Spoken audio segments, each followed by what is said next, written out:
Hello, it's Lucy at Spitfire Audio, and today we are doing an introduction to cinematic scoring, which is very exciting. I'm essentially going to be making a video that I wish I had watched when I was starting out, and I'm going to try and say and show all the things that I wish I had known when I was beginning. And we're going to be doing this video as a vector for these tips and tricks. I'm going to be writing a short piece in the style of John Powell, who is one of my favorite composers and has scored so many movies, and I'm sure you'll know some of them. He did How to Train Your Dragon, Kung Fu Panda, Rio, Robots, Bolt, The Lorax. He's done some of my favorite scores, and just those scores that if you heard them, you would instantly be able to identify where they came from and which characters they belong to sometimes. So I'm going to play you a short piece that I wrote in the style of him, and I've broken things down into 3 main areas. Tools, number 1, tools. Number 2, ideas. And number 3, teamwork, or otherwise conducting yourself as a professional composer. But that's not as catchy, so I'll say tools, ideas, teamwork. Let's go. I'm going to play you the piece.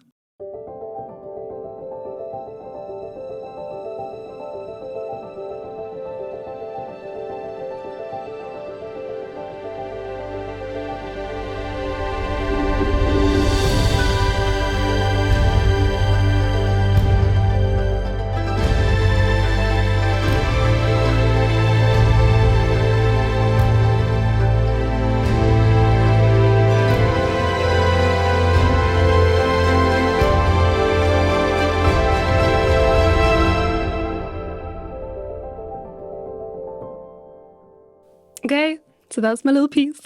As you can probably hear, I was particularly inspired by How to Train Your Dragon. The first thing I want to talk about is tools. And my biggest point, and this is something I really wish that I had dedicated some time to doing earlier on, is knowing your tools. So not just developing an instrumental toolkit, and yeah, by tools I'm referring to your instruments, the sounds you have at your disposal, so that you can get the most out of them, basically. And so that when it comes to the amazing idea that you have, or, you know, when that melody comes to you, you know exactly how to get it out of your brain and down onto the page. So there's actually not a lot going on here. I've got strings and some woodwind and brass, and then the main piano motif that you heard.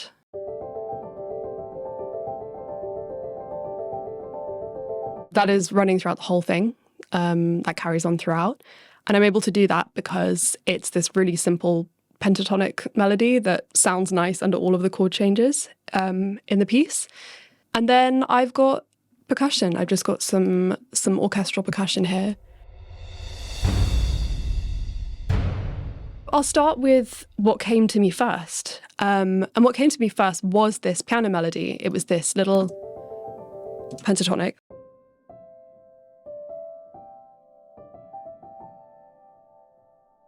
My hand just sort of like found this shape. It's very simple, very natural under the hand. And then I just combined it with a 5th below it. I liked the way it sounded. And I was just playing around with that. And then I began to hear, on top of it, strings.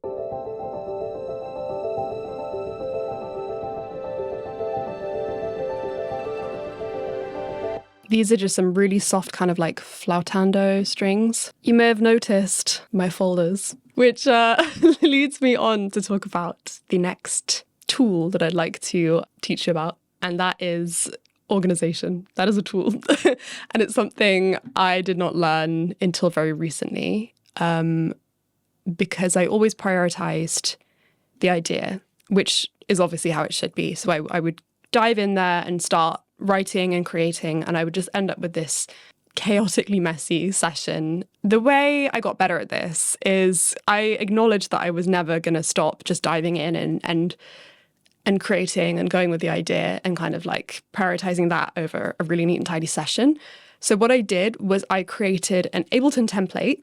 So Ableton is my DAW. You might use Logic, you might use Cubase, Nuendo, FL, Reaper. There's a lot, but all of them more or less have the capability to create a template, which is basically in Ableton, for example, this is just a session, an empty session with these folders and some like pre-loaded instruments inside of them. So you can see them here. I usually do like the section name, then an underscore, then the instrument, and then the number. So I've got like strings, violin 1, and then some other stuff that I've added in on top of my template and I haven't renamed yet. Then I've got strings, double bass, long. But yeah, so you can do this, you can create it, you can save it, and then you can set your DAW to either open this template automatically when you open, or you can just deliberately open that template each time you work, which is how I like to do it because I have different templates for different kinds of work. What that lets me do is just go with the flow so that I can focus on writing. And I know that at the very least, I'll have folders with named or at least partially named tracks in them. Oh yeah, and color coding. You can create your own little like color template and your own color rules. I always have strings red for some reason. Although recently I've stopped doing that. Yeah, I don't know, some weird synesthetic thing, strings feel red. Speaking of the tools themselves, I think a good string section is just essential. And in this, I've used the Albion Orchestral Selects quite a bit because they're so full that it is kind of just all you need. But then violin 1, I've also layered with the BBC Symphony Orchestra violin sound, the violin 1 sound, just to give it that little like solo section timbre sitting on top of it. I just think it's important to show you really like how little is going on here. I mean, you could strip out all of the sectionals and all of the individual strings in this, and I just have the Albion Orchestral Selects playing this main.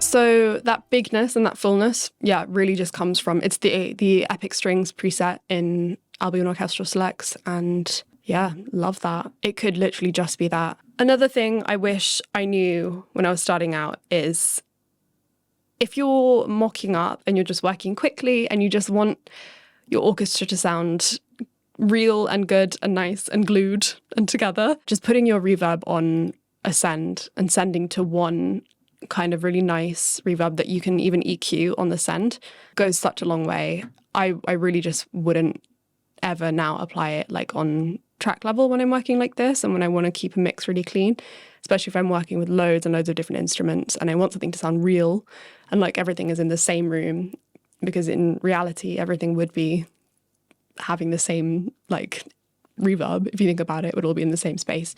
So the same goes for each of these sections, really. The Albion Orchestral Selects has a similarly powerful option for brass, which I've used. And it's kind of like a whole brass section sound. And it just does it all, really. And then I've layered on each sectional here. So I've got French horn, tuba, trombone, and trumpet, which are all from BBC Symphony.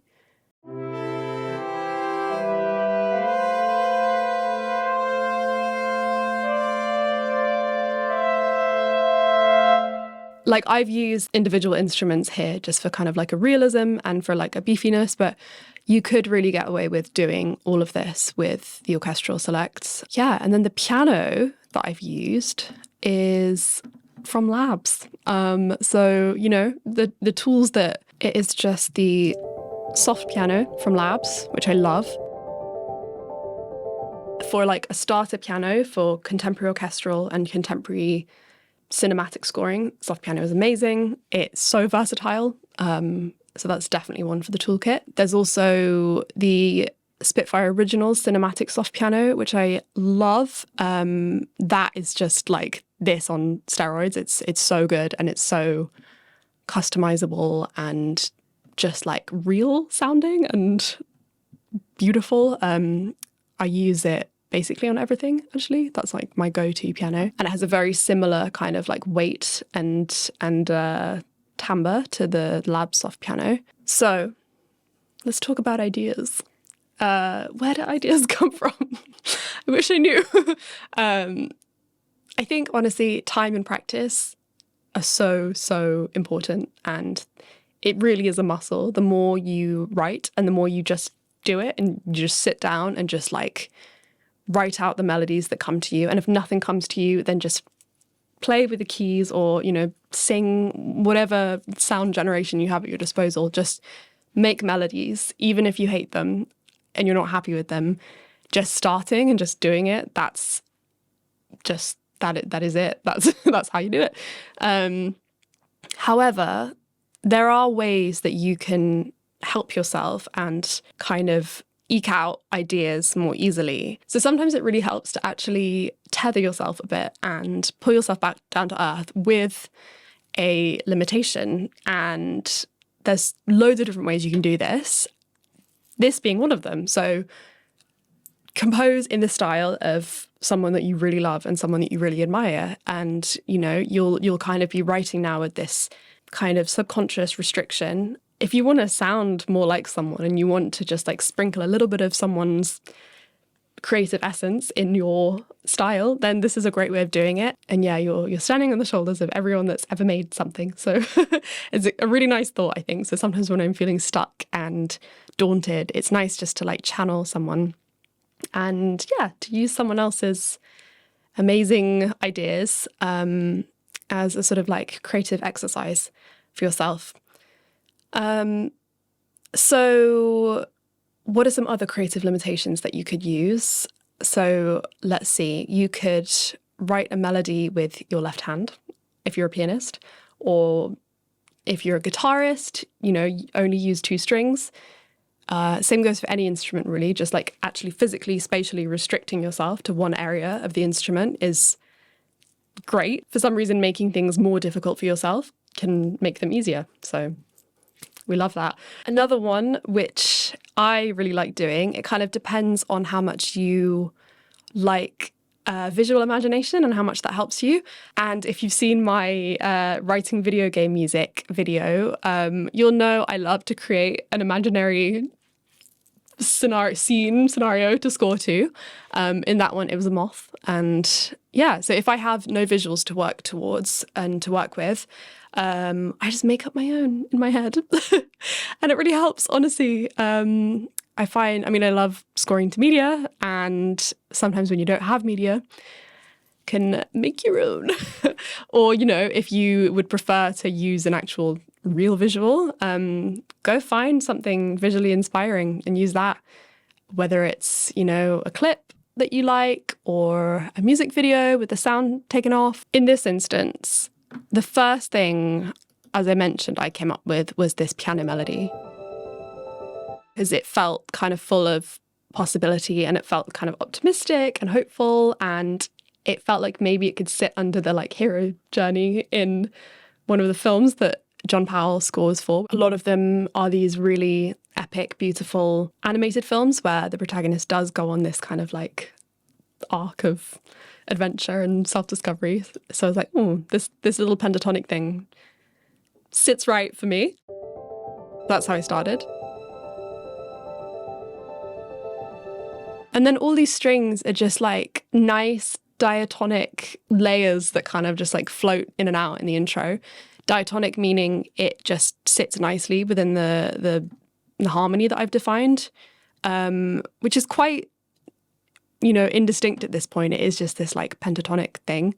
Could go anywhere, but I take it here with this main melody.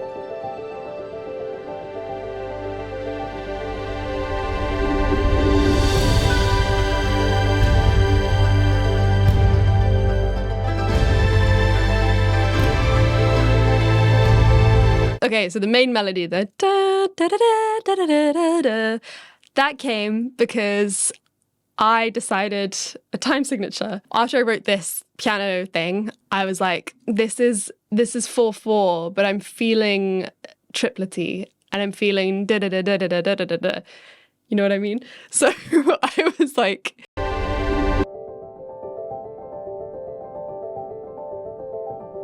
so I decided that I was hearing these as triplets in 4/4 rather than anything else, because I thought that would have a nice feel to it. And I think it does, because what it lets you do is rhythmically alternate between very straight 4/4 and da da da da da da da da da da, and your triplety vibes. So I was thinking about that, and I was mulling that over.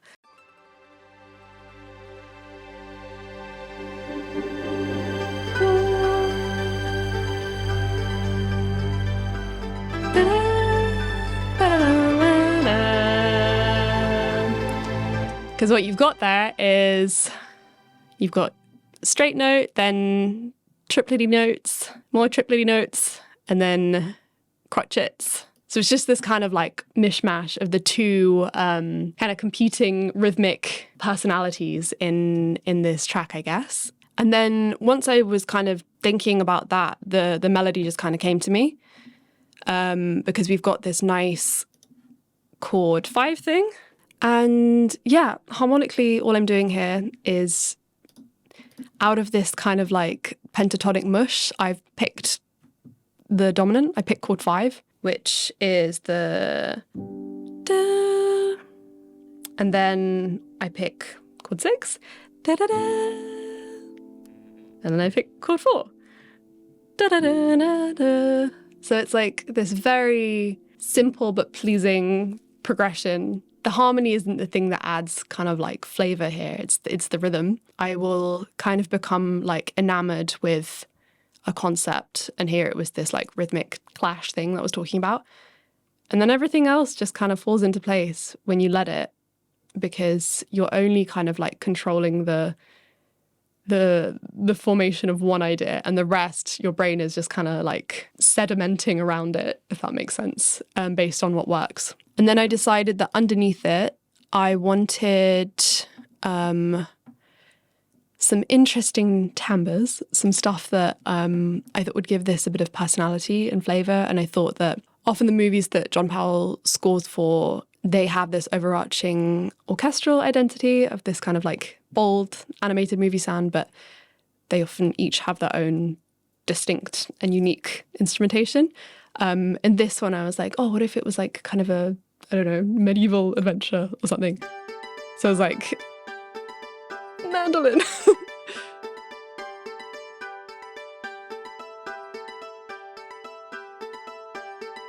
So that's just playing this like plucky kind of counter melody. Again, notes wise, this is all super open, and there is a little bit of harmonic shape to it. It follows the progression vaguely, but it's not really implying anything beyond itself. And then underneath,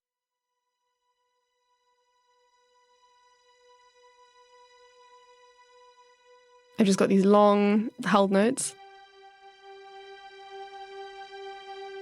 Just a G. And I think the way that I really wrote these string parts was just experimentation. Once I had this main melody down,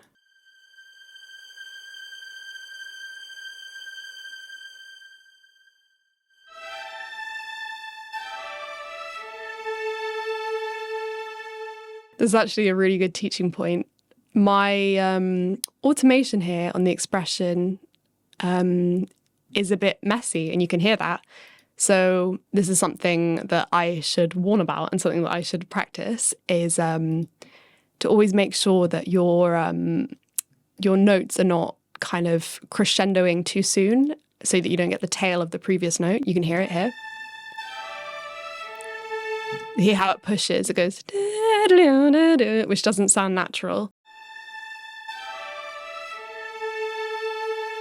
So the way to fix that is to, well, you could either just re-record the automation, or you could manually go into your envelopes and just fix that automation, which is definitely something I'd do as a sort of final layer and final step. I'd focus first on kind of like shaping things elsewhere. But it's important, so do it. Don't be like me. And then in terms of choosing which instruments carry what, this is really, well, it's very subjective for a start. It's based on preference. It's also based on what you're trying to do. Because I was trying to go for adventure and this kind of like triumphant sense of like heroicism, but maybe in a slightly like, yeah, kind of animated film vibe, something that you might hear in like a kid's movie. I chose the strings to carry the melody, but I've got brass doing this ascending counter melody here, which I'll play now.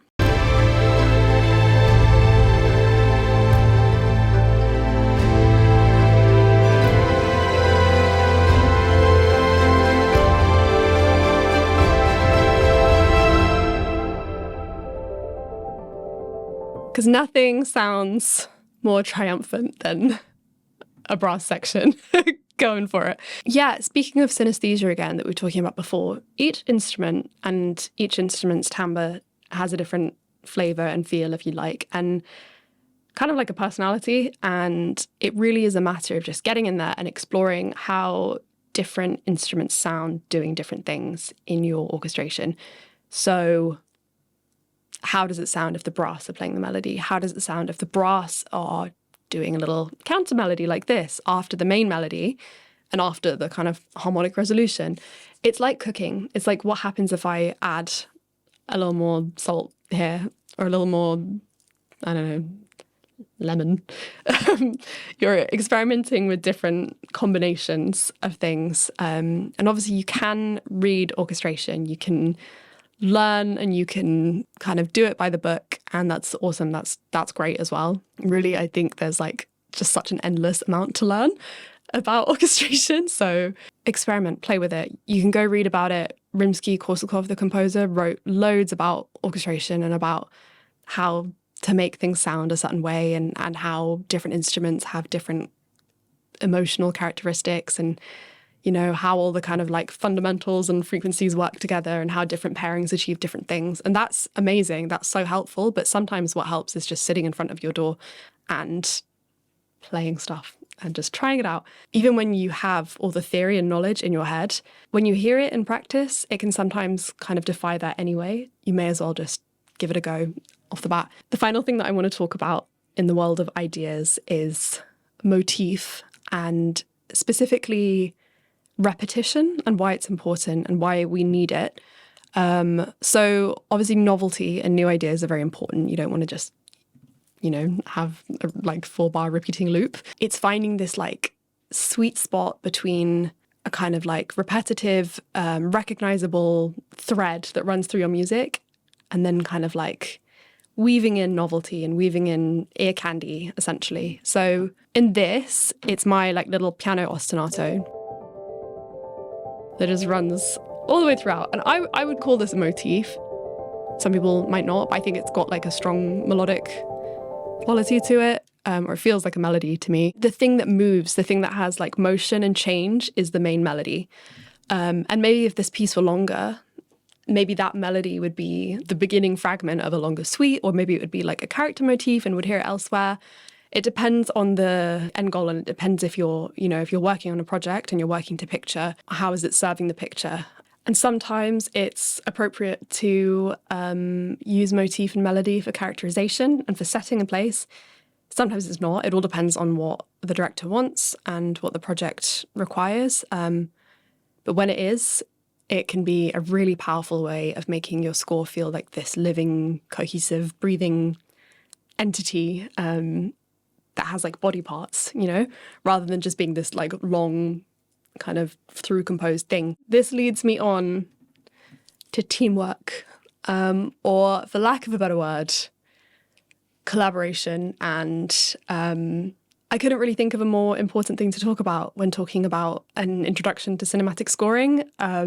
This is the most important part of the job. And it's the reason why I love composing.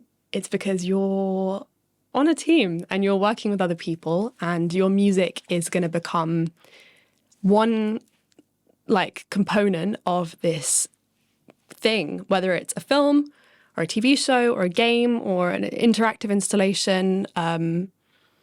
Or maybe it's not. Maybe you're a concert composer and you're composing a piece for orchestra. But even then, you know, you've got all those orchestral players or those ensemble players are now becoming a part of this thing you've created, and the conductor as well. So, you know, music never kind of exists on its own. So I think it really helps if you love what you're working on and you really believe in the project, which is hopefully the case. And then everything you write, you'll just have in your mind, like you'll be serving the picture or the game or the TV show. And yeah, your music will be best exalting whatever is on the screen. And that really is the point of it all. So that's like the most important thing, I think. And working closely with the people that are creative directing the project. So you might have a spotting session, you might have many. You might have lots of direct communication with your director, and you might know exactly what they want and where. You might have literal timestamps for where your music's going to go. You might not. You might just have this kind of idea. You might have literally just seen the picture and that's all you've got. Either way, you just got to do your best. So yeah, we have looked at tools, ideas, and teamwork through the lens of this piece, which I have written inspired by one of my favorites, John Powell. So I'm going to play it again, and I would like you, whilst it's playing, to think of a composer or an artist, whatever kind of art form you like. And I would like you to think of someone that really inspires you. And because I think as a first exercise into your foray into cinematic scoring, you're going to go away and write a piece inspired by them.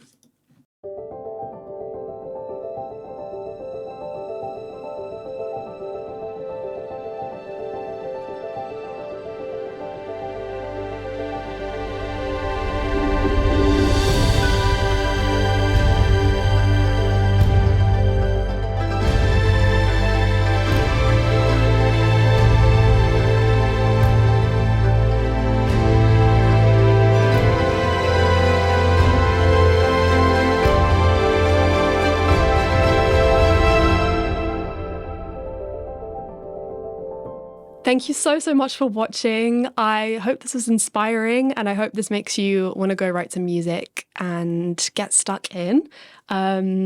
Yeah, let us know in the comments who inspires you and who you have chosen to write in the style of. And yeah, share your work, and good luck on your journey. Good luck on your hero's journey. And I will see you next time. Goodbye.